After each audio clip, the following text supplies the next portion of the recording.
Let's see.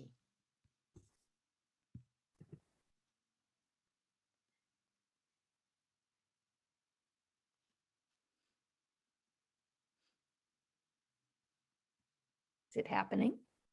I think it's happening, but slowly. This is the first time I've done this, actually. I've never done a live stream on YouTube. I've done it once, I think, with Natalia, but if you open, Melissa, if you open your phone, you can see us and we're not talking yet.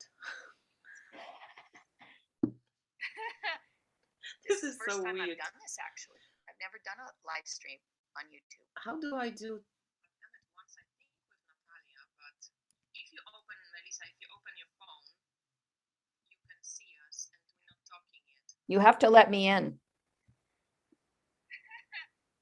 This is so weird. I've done this, actually. I've never done a live stream on YouTube. Oh, it's going to drive me crazy to hear the echo of us. I think we have to, the YouTube thing, I think we have to stop, like, mute it. Wait.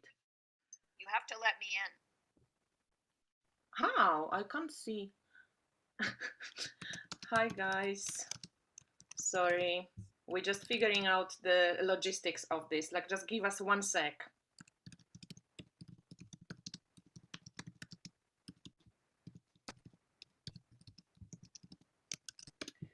Mel, what do you mean I have to let you in? I can see you on YouTube. Oh, well, You are on YouTube. it was Zoom. You said, anyway, I want to talk. It's going to be fine. I can't have multiple devices. No, we have to see, we see each other here on Zoom. My OCD is going to go crazy. What I'm going to just do, if you have YouTube switched on, then you have to mute it because we are going to. Okay. No, YouTube is not on. Funny. Okay. Oh. I can't have multiple devices. My OCD is going to go crazy. So, okay. I'm sorry, guys. I know that you're probably just like going, what's happening with these ladies? But we're trying to figure out what's going on here. And I can see that there's Audrey and somebody's there. So please let us know if you can hear us. And we know that there's a delay, so we would love to just know if you can hear us. So we'll wait now because the delay is quite kind of. It takes a while actually to get to YouTube. So please, somebody write something.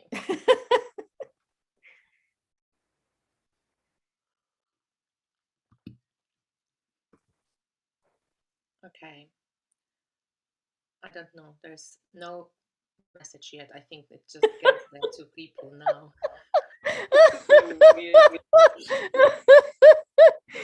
We've entered an alternate universe. You can hear us. Okay. Okay. Seer of the Sacred Path can hear us. So people can hear us. We can start, Melissa. Thank you so much, guys. Okay. Start, Kasia, start. Start, Kasia, start. So we have met with Melissa today live. First of all, to figure out how live streaming from Zoom on YouTube works, but of course also to share with you about our new pilgrimage class that starts on the 8th, this coming Saturday. And we just felt like it might be a cool idea to do this live because you can guys ask questions, we can play a little bit, and we can maybe just have a fun live chat for, it's not going to be a very long, but we just hope that some more people get here. So what is my kind of issue right now is seeing myself on YouTube that I'm my future self looking at my past self now on YouTube. It's kind of slow, so I have to get used to it. But I think you guys, please let us know if anything got weird or like if we got disconnected or you can't hear us. That would be really lovely. But other than that, let's maybe, Melissa, start with the fact let's describe what we're doing, what we're inviting people to join us in, okay? So why don't you start? I will start because I'm not double watching myself, my future past present self with, the Nornir are here simultaneously.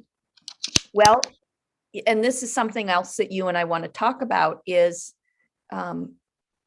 teachers and people offering things and playmates walking the talk and doing the things that they're suggesting that you do and inviting you into. And so both of us are fanatical pilgrimage people since we've been young, actually, kids and teenagers. And so the pilgrimage course is about questioning the value of pilgrimage in life. Why do we actually want to do this time that's a time out of time, this devotional time where we're more porous, and let spirit pour into us, pour us, P-O-U-R-U-S.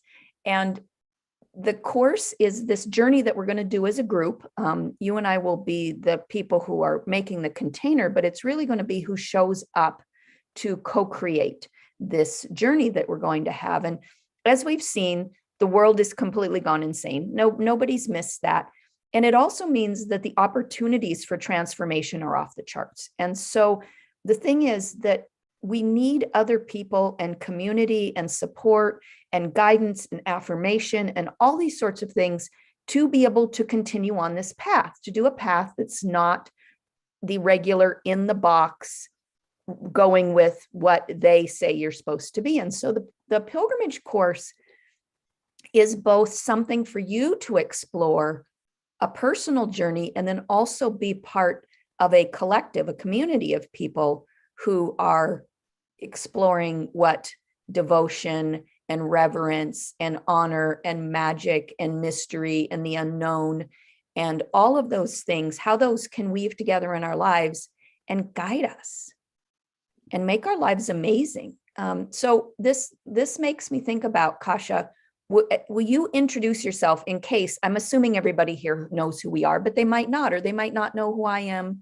They might know who I am and not you. Will you introduce yourself through the type of pilgrim that you are? In the course, we have 6 different types of pilgrims that we feel are kind of a broad outreach of pilgrims. But will you introduce yourself through your pilgrimage, your chosen pilgrimage processes? Yes. And also, I wanted to add something to what you were just saying, because I was thinking about it today, that um, this, we call it a pilgrimage class, but it's not something that we kind of going to be sitting in and teaching. Like, we part of the class, we doing this with everybody else. We just, as you said, providing more of a context and vessel and this type of space where we can all meet and have some structure that we kind of figured out through our experience, which we shared in the previous interview, that when we decided to offer the class, we decided both to write what do we think, how does pilgrimage works, what stages of pilgrimage we think there are, how does it evolve, how does it happen. And we both wrote it separately, and then when we compared the notes, it came out like, oh, we have a plan. Like, we wrote the same things, because I think when you do it, actually it does follow certain, it's hard to say plan because this is not the right word, but it follows certain development route, and the sacred route. So I found it's really interesting. And also what you said about these teachers who like walk the talk, I believe, like, in this particular case, what we're offering, this is really what we are passionate about. And these things have been in us and in our lives for a very long time. And I think that's why it's so, in a way, easy, and we're excited about sharing this and inviting other people to join, either other people who are already pilgrims as well, and they consider themselves like they love, walking and discovering things in the world, but also people who maybe want to start and I'm not sure, or who just want to join us and have fun and start this new year in community with people who are reverent and with people who are playful, and at the same time also in some, sacred way. I think this word sacred is overused often, and sometimes I'm afraid that our language is it can be manipulative, and it can be abusive in some way to words. and sacred, you know, divine feminine. This all kind of sounds sometimes when you say it like bit whatever, like empty to me personally, you know. But at the same time, I don't have any other language yet.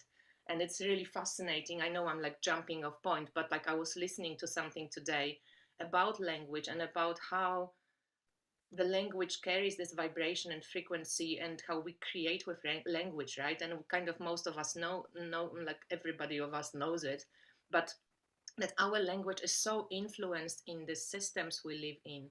It's so dualistic in itself that it's very sometimes hard to create a new narration or a new system based on using the same kind of words. And of course, we see how consciousness evolved from, like, you know, Middle Ages and stuff, and how the language changed. But not all the changes were for the better. A lot of them, of course, were. But I was thinking, for example, about Hawaiian language or some indigenous languages. Like in Hawaiian language, apparently in the sacred Hawaiian language of like the Nakapunas and all these elders and ancestors, they didn't have negative words. Like they didn't have no. Everything was like really pro-life in some way. I don't know how to say it in another way. And it was like really fascinating. And some of these dots are start like, you know, really falling into me right now, because I'm thinking the way I use language, sometimes I don't like the words that I'm using, but I don't have any other replacements for them.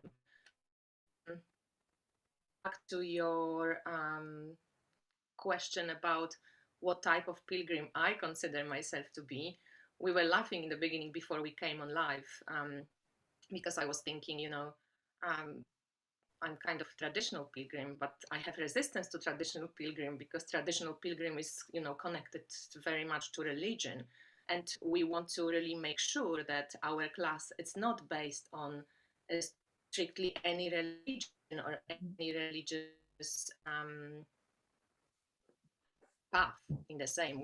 We respect all the religions in this way, but we are not, at least I don't follow any religion particularly. I don't know about you. Probably maybe Norse now. I don't know. But that's pagan, heathen, animism, shamanism, Yeah, not but I not think that, not organized religion. yeah, exactly. And I think that's maybe is in some way, for me, it's like creating this or accessing this part of ourselves that is just purely fucking sacred. And it's liberating those parts. And maybe we are using some of the forms of religious systems, because religious systems are not all like bad. There's No. a lot that people fucked up about religions, but there's also some I think beautiful things that we can take out of these systems and use, because they our ancestral wisdom and human wisdom and knowledge and ancestral beautiful knowledge that we can use. um, but yeah, so what type of pilgrim am I? So yes, I am type of traditional pilgrim on one hand, because I was brought up Catholic. I used to do in my country, pilgrimages are regular things that people do. You know, I did used to walk to Częstochowa, to the Black Madonna of Częstochowa for 2 weeks. So I walked 362 Ks.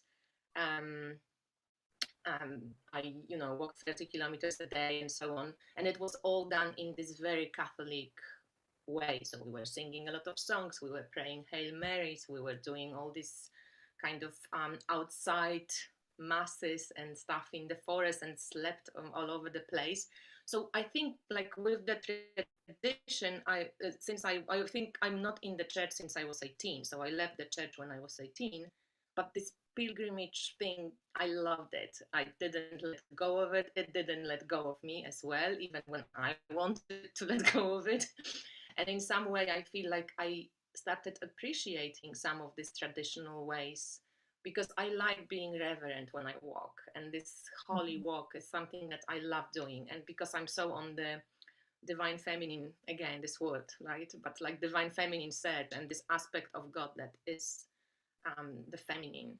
Uh, this is something important for me. So I think I am traditional pilgrim. I am devotional pilgrim in a way, because now this divine face of God, just mostly for me, I see it as Mary, but it may change later. You know, for now I'm just in like, I love this. I love this imagery. I love that she has so many faces. I love that she has such deep lineage to all the other goddesses, to all the other cultures, and I just love it. So for me, this is important. But then I also am a playful pilgrim as well, and like the urban pilgrim and mini trip pilgrim.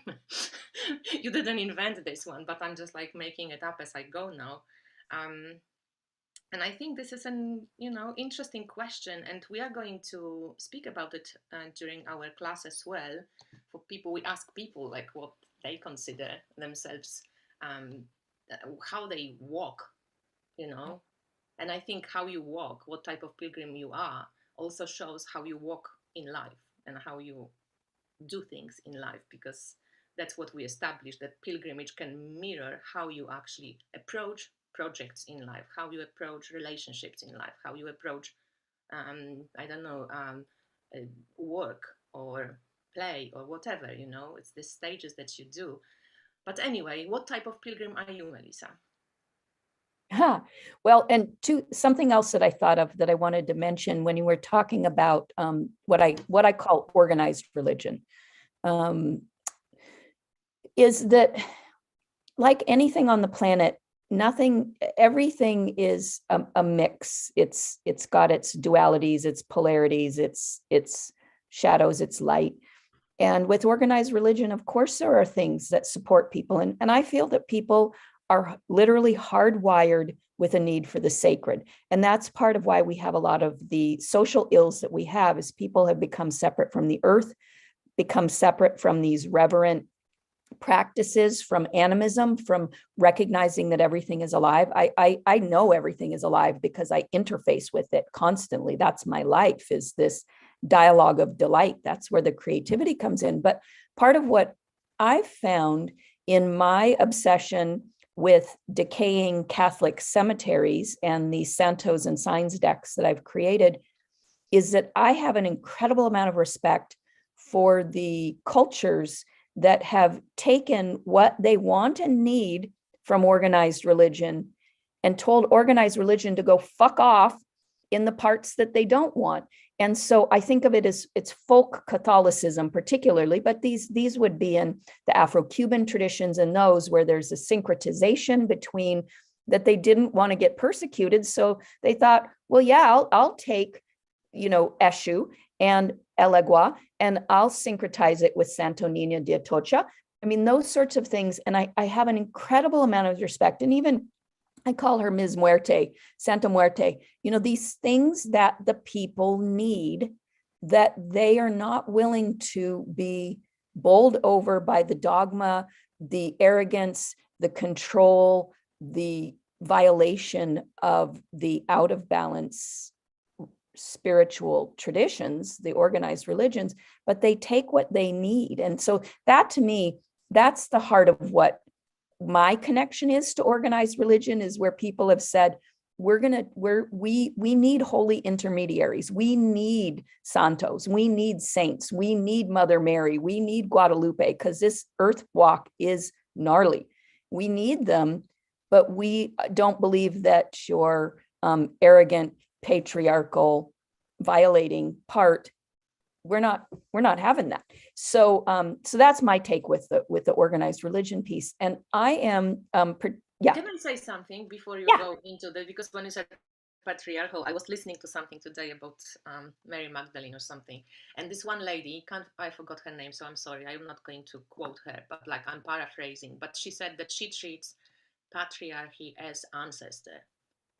It's a bad evolved ancestor, like it's just, but we infused with it like it's in our blood. True. Because we've been in it for so long. So she says she treats it, yeah, exactly, that was my reaction. I'm like, fuck, I've never heard that before.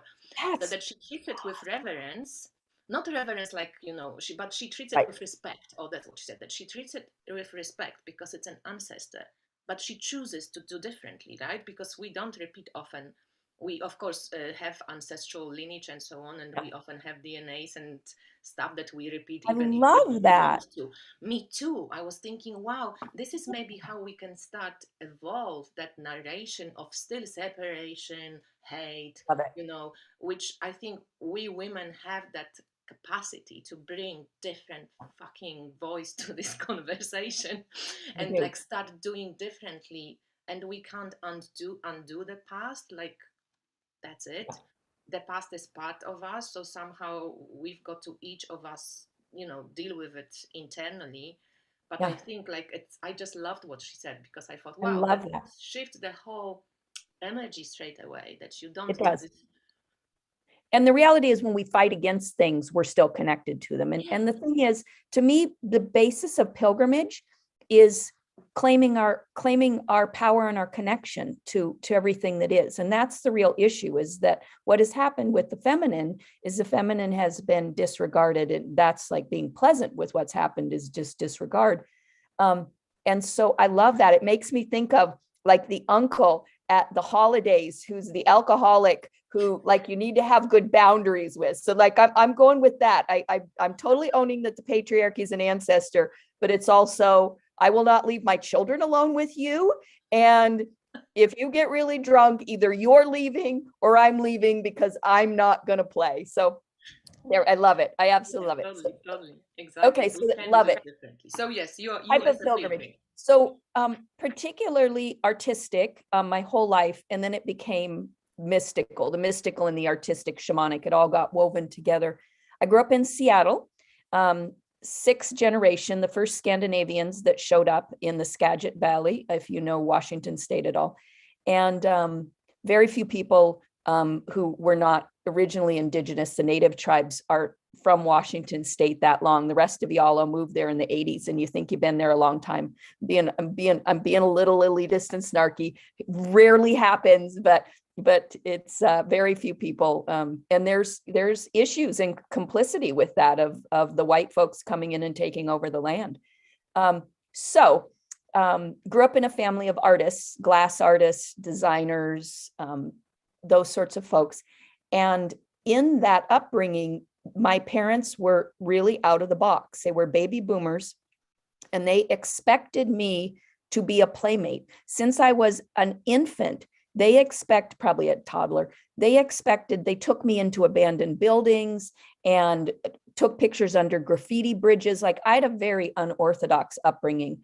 And so in that, we would do pilgrimages. My parents were, particularly my dad is really an interesting human. And so I just like, this is how you did life, is that you looked for adventure. You were a scavenger. Like, you always drug a bunch of shit home because you were going to make art with it. I mean, my dad's in his 70s and he's still that way. I'm still that way.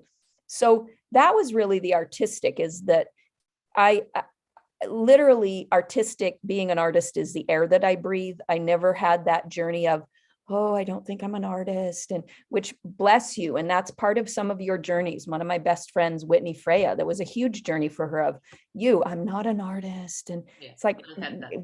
actually we all are. But I didn't, I got a different path. But so that is just the air that I breathe. I am an artist. That's how I move through the world. But in my late 20s and early 30s, I really wanted kids. My inner Martha Stewart really wanted to be a mom, a stay-at-home mom. I was going to just like have this magical, enchanted childhood that was much happier than my childhood. My childhood was very messy. So I was going to make I was going to make the childhood I wanted for my kids. Yeah. There's a question for you. Yeah. Expected you to be a playmate. What does that mean? What They does were a that mean? toddler and they were expecting you to be a playmate. Somebody Yeah. asked, what does it mean? What does it mean? Yeah.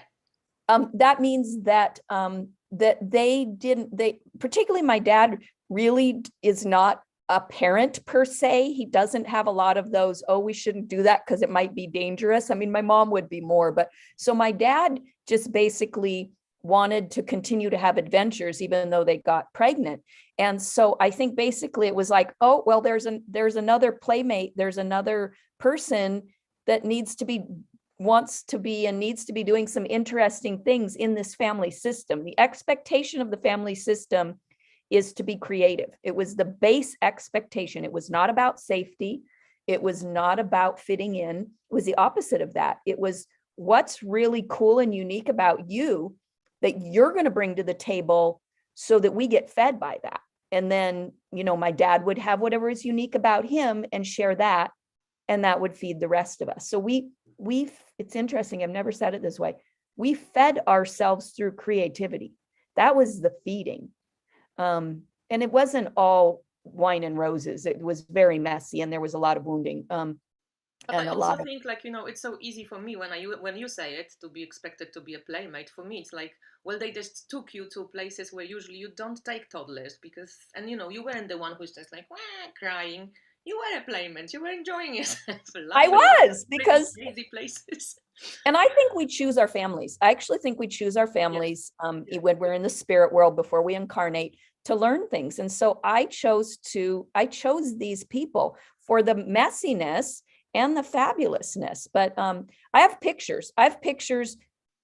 In abandoned boats with my mom in an abandoned building, infant picture in a graffiti tunnel that foreshadowed the Oracle of Initiation. But anyway, so getting shorter. So the mystical part, I was married. I wanted to have kids. I was an empath who nobody told me I was an empath. So I was so anxious. I literally was kind of shaking. I had anxiety and depression. I lived in Seattle. Seattle was not good for me.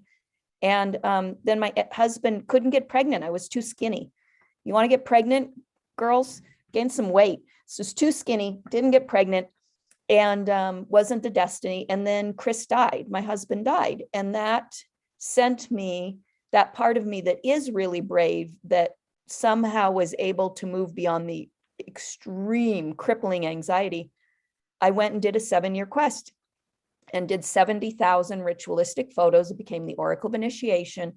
And so that was where the mystical pilgrimage, and there's 5 million stories there, but that was when I really became really conscious about the processes, because you and I are both teachers. People have their skill sets. You and I both have a big teacher written on our forehead. That's guides, whatever word you want to do. Not gurus. Don't guru us. We're both very human, but we are guides, and we do have information for you that you want. And so the mystical part really wove in, and that's where those 70,000 nude painted images that were taken as sacred selfies down in graffiti tunnels and on the land in New Mexico. And so artistic and mystical for me.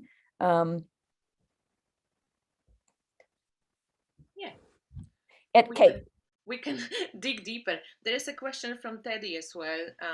If we can share when exactly the 4 Zoom meetings will take place. I think that it is in the description of the whole course, Teddy. If you go to our Instagram or anything, then you can access this. I will link it below as well. But do you have the exact dates, Melissa? I know it starts on the 8th on Saturday. Yeah, it's those first 3 Saturdays, and then we skip, and then the deep play course that we'll talk about also happens. So it's 8, 15, and 22 in January, and it's from 11 a.m. Pacific time in the US, which is 7 for you, right? You're 7? 7 or 8 p.m. my time. Yes. Oh, it must be 8. It's 8. 10:29. Yeah, so it's 8 p.m. 8 CET. So 8 p.m. for you European beauties. So January 8, 15, 22, and then February 5th from about 11 a.m. to 2 hours-ish. Yeah, and they'll be recorded. Yeah. God willing. You always have to say with technology, goddess willing, but in theory, they'll be recorded. Yeah, but we are planning to record it. I also got a question from Jennifer, over email, and I thought maybe it's worth sharing with people, because she asked if this is going to be more experiential, or if it's going to be more like, some set of like lectures, and then people do their stuff. We want to make it really experiential. And to be honest, I'm like thinking of myself as well. I really want to get off this patriarchal way of doing things. It's not to push ourselves, it's actually to fucking go down and take it like step after step, like you do the pilgrimage. Sometimes it slows you down. I want to start this year with this, like, it's already taking me like this liminal space, and really open up to possibilities that the year can bring. And So we want it to be experiential. I think what I loved about Deep Play, which Melissa offers as well this year, we always have this great community of people that share, and this sharing is amazing because that's when we learn the most. And each of us is, some like um, great master in its own right and has something really important to add to the group. And sometimes we don't trust it, sometimes we don't think it, but then when we share, it's just this amazing community and connection that is created, and that kind of overflows onto everyone. And I think that's my like deepest desire, that we share what we experience. And we want to, I think, do like, it will feel a little bit like a process that we walk in, and there will be divination, definitely, because all people who signed up love divination. We love divination. I prepared some spreads for you to take. We can use, yes, tarot, we can use Santos, we can use Oracle of Initiation, whatever decks you like, up to you. But definitely divination will be there. Each of us prepares a special like PDF also for people. So I think it, yeah, and I think we can fucking plan it totally as well. We will see after the first, we will see after the first class like what's needed, and how we have a structure. Of course, there will be, as we said, 4 meetings, and in the description you can see it also. Okay, Teddy, I will send you the link under. I mean, I will link it underneath here. But we will have 4 classes, and there's 4 stages of this pilgrimages. So there's answering the call, walking the path, arriving and receiving, and the 4th stage, returning home. So based on this, we will, kind of walk into the 2022. And as we said, because pilgrimage reflects maybe how you do things sometimes, everybody can have different approach to this. Maybe there is blockage at one of the stages, or maybe you open to everything in life, who knows. So I think it's interesting for everybody to decipher it for themselves, but we do it in community, so you have some structure. And I remember sometimes, for me it works. Sometimes I don't have to sign up for certain class, but I love to sign up for the class because I get the structure, which I probably wouldn't do something if I was just by myself in my room.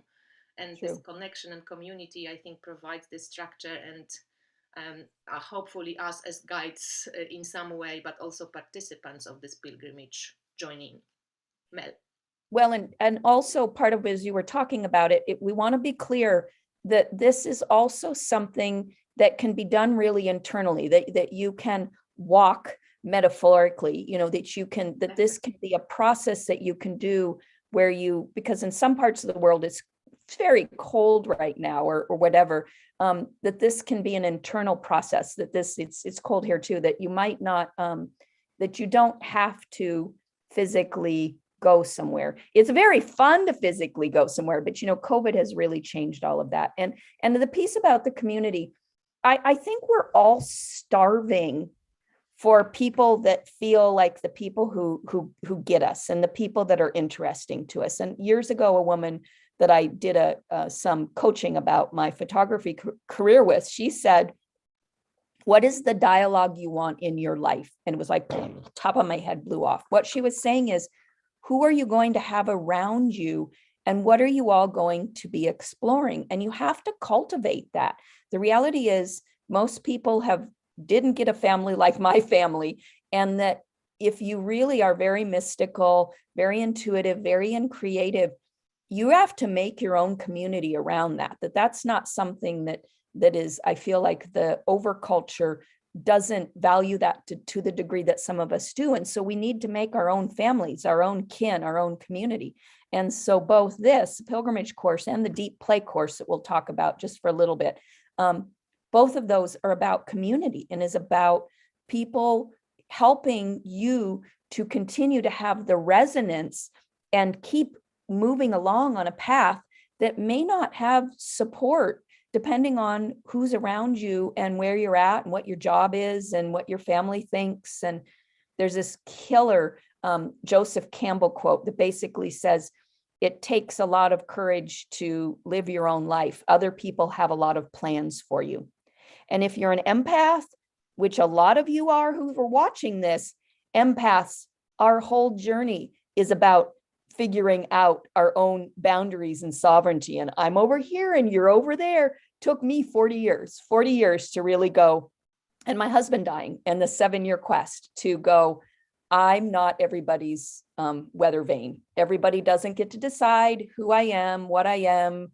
I'm not everybody's blood donor. So that's an issue, is that you need the other people who are in their courage, in their curiosity, in their humility, in their vulnerability, in their realness, in their joy, in their fabulousness, to mirror back, oh yeah, that's me too. Because we're so hard on ourselves. I don't even know why. I don't even know why the hardcore spiritual people, we're all so fucking hard on ourselves. It's ridiculous. It drives me crazy. Yeah, I But I guess understand it. it's the whole systems we live in. I think it's Mhm. inbred into this, like, accession, uh, be better, strive for more, go True. faster, go higher, go, be It's the better. Like, imbalance of the patriarch ancestor, the imbalance yeah, part, exactly. Like, not the cool part, the yeah, imbalance part. we can do differently, but I think it's hard because I think even yeah, I think everybody notices, like, you can know it by like, in your head, but really application is quite difficult because the whole machine is rolling. So like when you're out of it, like you feel like you're missing out, or you kind of suddenly, like you feel like you're out of time or out of life. It's, yeah, it takes a lot of integrity and authority, inner authority, to kind of 100%. really work with this spiral, idea of time. It's an interesting aspect, and I think we all practicing this. I mean, not maybe all, but like I am practicing it, and I think this pilgrimage class, it's like part of this practice. It's just a reminder, hey, maybe let's do things a little bit differently. Maybe we can, maybe we can't. Fuck it, but we can try. That was perfectly said. I literally, do you know how to edit these videos? Because we just need that little about the spiral time, about having the self-authority to be able to live in these other times, in these liminal spaces, get information from there, be fed from there, and have your life be enchanted, or at least be interesting enough that you want to get out of bed, because the world is very hard these days. Being such an extreme empath, I find the world to be, I basically don't want to leave the house other than to go out into nature. I'll be straight with you. That's part of why I work for myself, is I don't want to go have to slog through a bunch of other people's shit all day. So that was beautifully said, Kasia. I wish we could just. I'm glad my native English speaking part, which is not there, could get it somehow. You know what? Back to the language thing for a minute. I think of you. I think of Kitten Chops. I think of some of the other folks that I know. Your English is insane. I have so much. If I, had to try to go learn Polish, what the fuck, or Norwegian or German, if the mother tongue, I feel like you guys sometimes are vulnerable about it, and you guys are awesome. You get much love. You get much love. Yeah. So should we, let's talk. I'm just looking at the chat, Yeah. and Moonchild said that to feel anxiety means we're living in the future, and depression is living in the past. And in some way, I think, like, yeah, we all are like we're striving in some way, or like we are reminding ourselves about the present, right? Because this is the only thing we fucking really have. Right. But and I think pilgrimage teaches you this, because this is an interesting part to it. It's kind of like what we always said, like plan, like you learn how to plan not to plan, because like it just never worked. Like you're practicing trust, you're practicing being in the now, you're practicing seeing things around you that are happening, that maybe usually when you rush to work or something you're not seeing. But during this workshop, during this class, I think, like, even if you rush to work, we want you to have an open like have open eyes, and to notice, just for this like 4 weeks, to do things a bit more with the now emphasis, like embodied presence. I think it would where be nice. where did that thing, the depression is living in the past, the anxiety is living in the future, where'd that come from? That is dynamite. I Did you think make the it up? Moonchild said it in the chat. Oh, in the chart, it's bam, that's it. That whole crazy Zen cone of being in the present moment, be empty to be Yeah. full. Yeah. And then, each of us knows this. Again, mental level, we understand this. It's Right. of course, but then like really doing it, being it, or even maybe rather than doing, then being it. That's also this part when I think practice is needed, because the whole system, the whole life structure, how it is now, it's kind of against it. So Yeah, it's totally the application. It's all about the application. yeah. All right, I want to talk about deep play for just a minute. Yes. And then I think we should let people go, because you and I could talk for 6 hours. Those interviews we've done, the previous interviews, very fun. If you want more of the goofiness of us, there was an Oracle of Initiation interview over a year ago, maybe 15, 16 months ago, and then a Santos interview. And then there's a third one. What was the third one? I will link them actually maybe as cards, and I link them underneath. There was a third one. We did a third one. Like Oracle of Initiation a long time ago, maybe 2 years ago. Then we had Yeah. Santos and Signs, and then we had something else, and then we had had something else. Recent one. Oh, the recent one. Yeah. We like talking. We do. That's honestly, I feel like that's part of what's fun about this course, is that there's some chemistry that you and I have from the jump. It was just like, oh, she's mine. Like, that's my person. Like, I love Kasia. And so I think that fun is brought to things, because you and I are both really irreverent also. I mean, we are not stuffy, no, you'll hear me swear. I like to swear. So, piggybacking on this course, and if you want more and a longer attunement and a longer container, a longer vessel for honing in on your creative courage and confidence, your authority, your animal body instincts, and your joy, your actual joy. I do a 10-month-long course that Kasia is one of the teachers in, among other wonderful ones, called Deep Play. And it has, part of what's amazing is my inner child loves merch and stuff. I have 8 decks now, and there's 2 other decks that haven't been released. I'm going to have 10 decks and a 400-page book so far that I've made, because I love to produce things. But so for the Deep Play course, you get these amazing packets there. Yes, you love that. That's part of how we fell in love as friends, is the deck. But the Deep Play course has all of these magical, talismanic, strange, wonderful, fascinating goodies that we will work with to train your intuition and to trust yourself and to reclaim the magic and how magic flows through you. And so you get this stuff mailed 4 times a year to you. Stuff. In fact, you have a big box coming, Kasia, of stuff. I mean, you get stuff.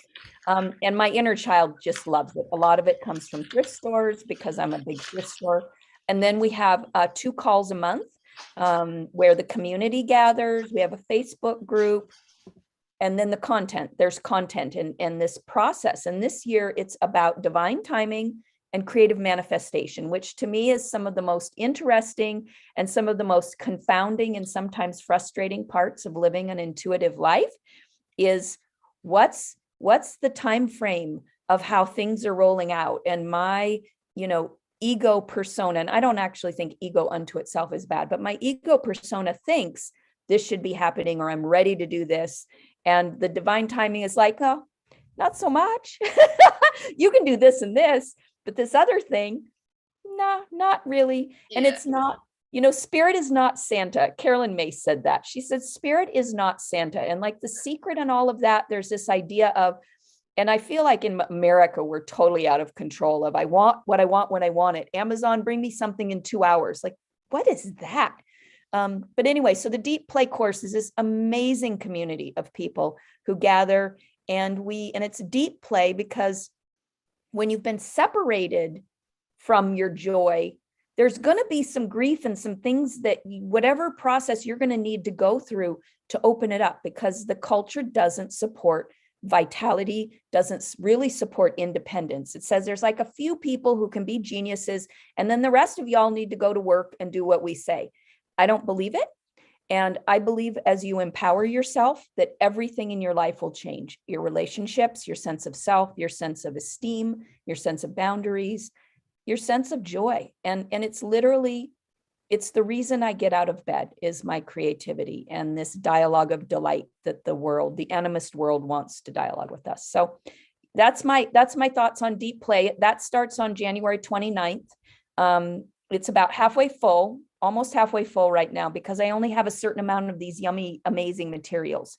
So anything to add, darling, about deep play from your experience? Well, we've been doing it now, what, 3 years? This will be the third year. This is the third year. And I think this is always like, it sounds like it's only fun and playful. And again, the community, big part, but sometimes during these playful discussions and playful explorations, you really hit something so deep that it's transforming then in like this lighter, like kind of, I don't know, like, yeah, I had quite a few realization over the years. And then, being part of also like contributing to the course, it's always fun as well. And you have this year like amazing people that are also showing up. Last year also the same, like really cool people. So some of them repeat from last year, which is great.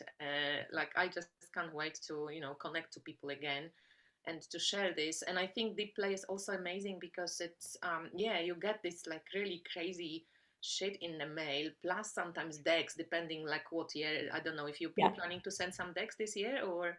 Yeah. They're still it's a very organic thing. And I learn things on a need to know basis. So next September, October, when it ends, that's 14 lifetimes away. So I don't know what happens. We're on a journey. Yeah, but I'm just going to grab something. Because last time, I think this deck is, I don't know if you have to send this deck, you have it already. This is so cool. So this is like not Oracle of Initiation. This is like the Creative Conduit Oracle. But I love these quotes. I actually use it for readings for people often. And I really love it. So I think if you already had it kind of done, I think people will enjoy this one, especially people who loved Oracle of Initiation, because it kind of maybe to like it's from the same set of photos, so it might look very similar, but it's totally different structure. It's with quotations in the back, and you get this really cool keywords, and I just love it for anything creative. When you do like want to use some creative process or like inspire yourself, I love this deck because it always like brings some really funky, and you have the like talent for fucking picking amazing quotes and stuff. When I just go, oh my god, this is so cool. Like they short, poignant. Oh, Victoria is here. Hi, Victoria. And I just think like, yeah, deep play in this sense, you get a lot of cool shit. And you, from what I watched, like so at what, like I'm quite creative. So I don't feel like I needed to awaken my creativity. But when I looked at some people who came, who are so fucking creating, I'm not going to use names, but like, and they didn't use this, but at the course, they open up to it and they came up with so many amazing things, like, and just playful and without expectation, without making it for anybody. It's really freeing. It's really like a great way to, if you feel like you kind of want to but you feel blocked, I think this is a great course to just like open up and play and like break through with different limitations, often self, Totally. self Open the channel. It's activating access. It's opening your channels, and then you see what you do with it. I mean, as I say, I'm along the deep play journey with you guys, so I don't know some of the things that we'll do later in the year, and that's what a creative life is. It's embracing the unknown instead of being afraid, which our culture trains us to be afraid of the unknown. It tries to lock shit down. In fact, there's this quote, this amazing quote in the Oracle book that I was just reading again the other day. I was going through the book, and I feel like it's just this perfect quote about living an intuitive life. And it's, where is it? Almost there. So this is from Bill Plotkin. Love Bill Plotkin, both a researcher and an embodied on the land sacred practice person. So you're attempting to bring mystery, wildness, deep imagination, and praise of the sacred, the natural, to a society obsessed with security, comfort, material wealth, and the ownership of things. So here's the deal. I don't want you all to be homeless. I want you all to have food and housing. But if security, comfort, material wealth, and ownership of things are your main priorities, you're never going to have anything terribly interesting, because that's the terribly interesting creative people and experiences live in not knowing, live in letting go of these earth plane ideas about success. Once again, I want us to have food and have shelter and be able to put gas in our cars or ride the subway. But you have to have the courage to step out of what the culture says is most important and figure out what's most important to you. And you need a community of people to mirror back to you this over and over again, because this resonance doesn't happen overnight. And the pilgrimage course is like a wonderful little taste of this. But if you feel like you really want a deep dive training of joy and your intuitive skills and knowing and confidence, it's deep play. Yeah, I'm going to link both of those in the description box for you guys who are listening now, but also for people who might be listening later. Also, if you have any more questions, now is the good time to ask, because we are going to be finishing soon. Is there anything else you want to add, Mel? Do we want to pull a card? Let's pull a card. You pull a card, I'll pull a card. All right. I'm pulling from Creative Conduit Oracle. I pulled from Oracle of Initiation. 56, dedication. The guardian is Oshun, the African Orisha of love and sensuality and pleasure. Golden honey, sexy ass goddess. So this is about embodied sensual pleasure. And she also is the one that brought divination through. So it's about magic and reading signs and synchronicities. Thank you, Oshun. I love that. Blessings, Queen. Because I'm in this liminal space, I'm kind of getting into Mary Magdalene and Yeshua again. And, it comes in spiral. I notice for me, it's like they've been at some point, I was like, ooh. And I think this pilgrimage class that we're going to do, we will ask everyone to have an intention to do the walking. I figured out mine today. I'm not. You did? Are you going to share? You're going to find out, Melissa, on the first class. Oh, I'm so excited. Part of what I love about this, Kasia, interrupting for just a minute, is I love being on the journey with other people, because my journey is obscenely interesting. I've calibrated to such a degree that the shit that happens, I'm going to record a video about teachers walking their talk right after this. So go to my Instagram and go watch that video that I recorded. And there's a story on that you just you can't make this stuff up. But so my journey is terribly interesting. Most interesting dialogue is this mystical journey and the magic and the synchronicities. But when I teach, when I guide, when I support, I get to be on part of your journeys too. So I get more journey, it's bonus, abundant journey situation. And so as you saw, I can't wait to hear what your intention is, because I get my journey and your journey. Yes. And then everybody else's journey. So that's really exactly cool. And I think also, I already have an idea for an altar. Not everybody has to, you don't have to do anything of this during the pilgrimage class, but I think it's exciting. And I'm already looking to the left. My intention is already kind of manifested nearly there. It's planted. It's planted. I love that. So the card that I pulled is this one from Creative Conduit Oracle. Yeah. By the way, the image that you pulled, I didn't remember who was the, the guardian for the previous card, but to me it was such Black Madonna kind of image. Totally Black Madonna.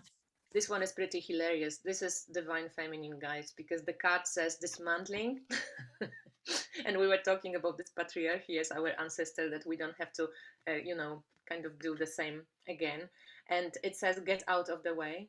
So the only interesting answers are those that destroy the questions. And it's about persistence. So I love that. I'm going to get a fucking tattoo of that. I'm going to get a tattoo right here. The only interesting questions.